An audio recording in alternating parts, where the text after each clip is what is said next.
Magandang hapon mga idol at nandito na naman ang pabrino.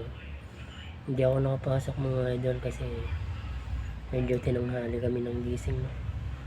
Kasi sa pagod at puyat namin kagabi medyo pagtingin ko ng oras alas 9 na pala mga idol, pagising ko kaninang maga, no?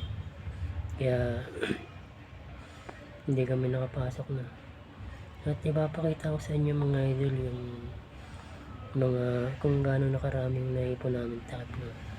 Yung takip ng kasalo na tinatanggal namin sa malalaking soft drinks, no? Ito mga idol,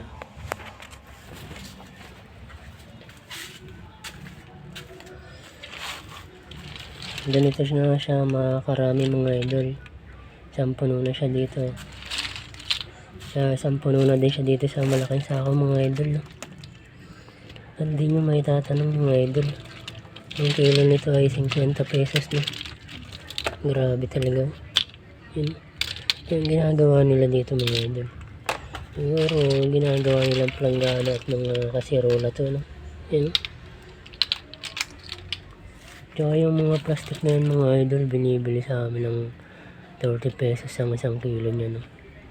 Yan, no? Grabe daming katatakip nito mga idol. Ito yung mga pinagtanggalan namin sa malalaking soft drinks mga idol. Iniipon namin talaga to, no? At binibenta namin kapag mga 5 sako na para medyo malaki-laki ang partihan. Syempre matik para may pang red horse na tayo mga idol, no?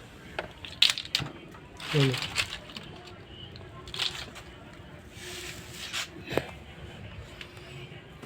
At dahil wala tayong pasok ngayon mga idol ay tamang video na lang muna tayo, no?